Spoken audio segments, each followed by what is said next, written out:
Assalamualaikum warahmatullahi wabarakatuh. Salam Rahayu, Rahayu, Rahayu.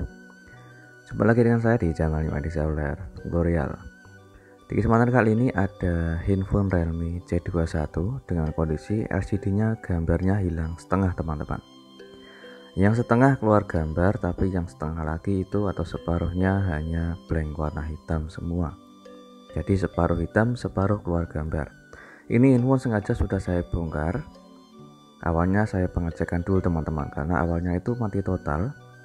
Tujuan saya untuk pengecekan dulu, ternyata setelah nyala ini HP-nya ini keluar gambar tapi namun separuh, teman-teman. Jadi sebelumnya itu beliau bilangnya handphone habis jatuh dan tiba-tiba mati.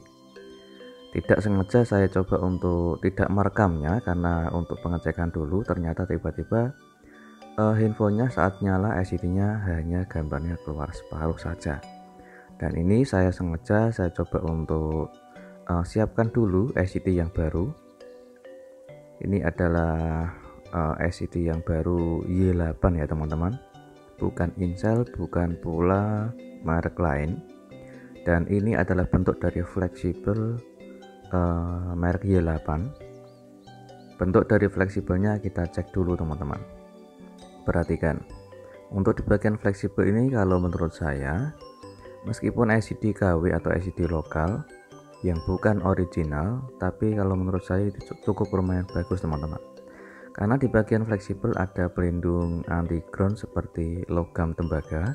Di bagian fleksibel bawah itu jauh lebih bagus seperti itu, teman-teman, kalau mendapatkan LCD yang baru seperti ini, yang terlapisi oleh logam atau tembaga di bagian fleksibel paling bawah. Jadi kita tidak repot-repot untuk melapisi atau melindungi untuk di bagian memperkuat fleksibelnya, teman-teman. Sekarang kita coba untuk pembongkaran, yaitu sekaligus kita cek dulu, yaitu untuk pengetesan kualitas LCD yang akan kita pakai, seperti yang saya kasih keterangan seperti tadi, yaitu untuk melihat contoh dari bentuk dari LCD yang kualitas atau merek pakai LCD KW lokal menggunakan Y8, teman-teman. Kita lanjut saja untuk proses pembongkaran LCD. Karena LCD ini hilang separuh, tidak keluar gambar, dan hanya gambarnya keluar separuh saja ya, teman-teman. Karena handphone habis jatuh, ternyata setelah saya cek handphone menyala namun gambarnya tinggal separuh saja. Jadi beliau saya sarankan untuk pengganti LCD karena kerusakannya ada di LCD juga, teman-teman. Oke, kita lanjut untuk pembongkaran LCD. Ternyata setelah saya lepas LCD-nya itu juga LCD ternyata KW juga, teman-teman. Jadi tidak orinya lagi.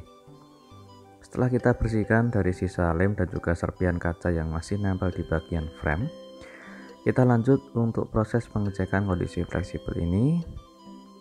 Dan kita bandingkan LCD yang dari bawaan yang sudah pernah diganti sama LCD baru yang saya gunakan, yaitu Y8. Untuk sekilas hampir sama, namun banyak perbedaan ya, teman-teman. Seperti komponen pada fleksibel LCD itu sangat beda bentuknya dari merek Y8 yang saya pakai. Dan sedangkan dari bawaan beliau yang sudah pernah diganti itu fleksibel atau pengaman fleksibel yang logam kuningan atau tembaganya itu tidak full ke bagian tengah dalam kristal LCD ya, teman-teman.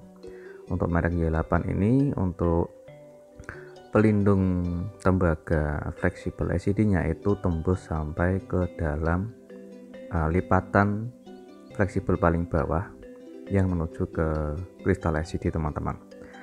Untuk perbandingan di bagian sensor proximity juga berbeda. Oke, setelah kita membedakan bentuk dari LCD-nya, kita akan proses yaitu perbaikan di bagian frame. Karena untuk framenya ini sebelum saya tes LCD-nya ternyata saya cek framenya agak melengkung, teman-teman. Mungkin handphone sering jatuh dan juga mungkin sering tertindih. Kita luruskan dulu untuk di bagian framenya ini karena framenya itu bengkok ya, teman-teman. Apabila framenya itu melengkung atau bengkok, Apabila kita memaksa untuk pemasangan LCD, otomatis bisa beresiko. Jika kalian memaksa, itu biasanya resikonya gambar tidak keluar ataupun LCD bisa problem. Jadi alangkah baiknya kita luruskan dulu untuk framenya teman-teman. Oke, dengan cara kita tekan secara halus seperti tadi teman-teman, yaitu untuk meluruskan framenya.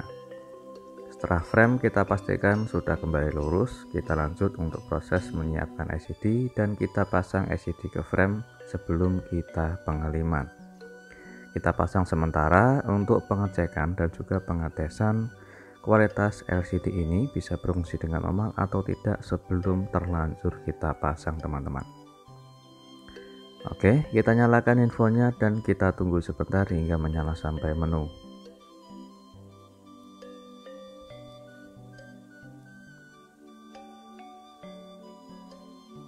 Oke, sudah bisa loading, kita tunggu sebentar.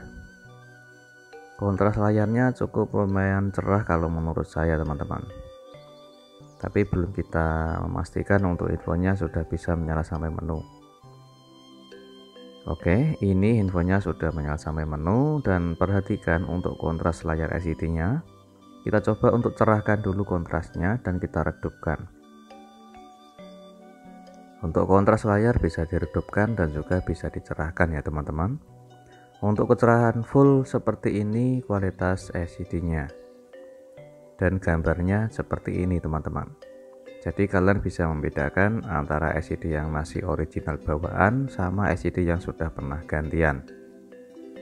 Serta kita bisa membedakan kualitas dan juga merek setiap LCD masing-masing teman-teman. Itu pasti ada perbedaan, maupun di bagian perbedaan fleksibel, bentuk dari komponen, dan juga bentuk dari pengaman fleksibel itu sendiri. Oke, setelah kita cek dan kita tes, LCD nya sudah normal semua, jadi tidak ada kendala. Dari mulai kontras LCD bisa diatur, kecerahan layar bisa berfungsi dengan normal, dan juga fungsi touchscreen-nya juga bisa berfungsi dengan sangat normal. Tinggal kita proses pemasangan. Sebelum kita pasang, saran saya kita bersihkan dulu apabila di bagian belakang LCD masih ada sisa segelnya. Tujuannya untuk mempresisikan LCD agar bisa terpasang presisi dan rapat teman-teman, dan juga agar tidak terganggu di bawah LCD. Setelah kita pastikan LCD itu di bagian belakang tidak ada segelnya, kita lanjut untuk proses pengaliman. Untuk di bagian sensor proximity, kalian bisa menggunakan lem warna bening atau bisa menggunakan lem warna hitam, tapi wajib untuk lem warna hitam yang transparan. Dan juga untuk mengasih lemnya jangan terlalu tebal teman-teman. Kita kasih lem secukupnya saja di bagian sekeliling samping kaca touchscreen. Jika kalian menggunakan metode seperti saya itu tidak terbiasa atau kebiasaan pengeliman itu di bagian frame, ya silahkan teman-teman. Karena setiap metode perbaikan handphone itu setiap orang pasti beda-beda, jadi tidak bisa disamakan dengan teknisi lain ataupun dengan metode lain.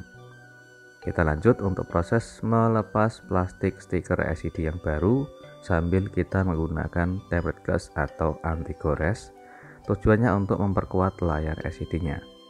Sambil kita menunggu lemnya kering, juga kita bisa sambil merakitnya. Tujuannya untuk mempersingkat dan mempercepat pengerjaan saja. Setelah kita pasang fleksibel LCD ke mesin dan kita rakit untuk mesinnya, kita pasang kembali baterainya dan kita rakit semua dari spare partnya. Jangan sampai ada lupa pemasangan teman-teman. Oke, di bagian ini pemasangan yaitu fleksibel mainboard atau fleksibel UE charger. Jangan lupa untuk pemasangan fleksibel mainboardnya harus presisi teman-teman.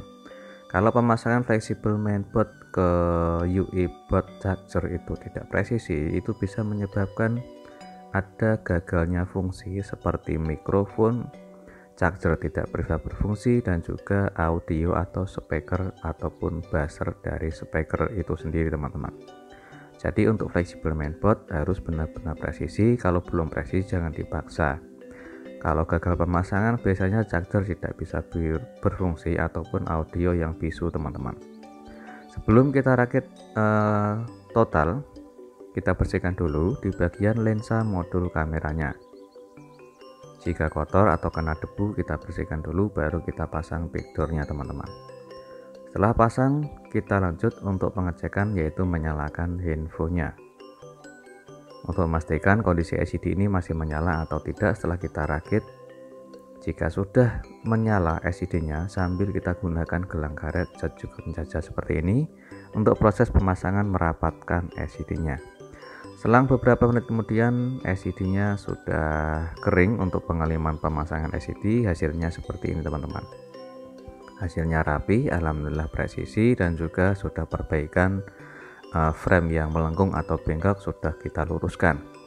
Alhamdulillah untuk fungsi LCD, fungsi touchscreen, dan juga kecoran layar LCD tidak ada flag warna white spot atau flag putih atau flag kuning di tengah LCD. Apabila kita mengerjakan dengan rapi dan bersih, insya Allah hasilnya akan bisa maksimal teman-teman. Oke, alhamdulillah untuk penggantian LCD Realme C21 sudah selesai. Semoga bermanfaat dan jumpa lagi di tutorial berikutnya.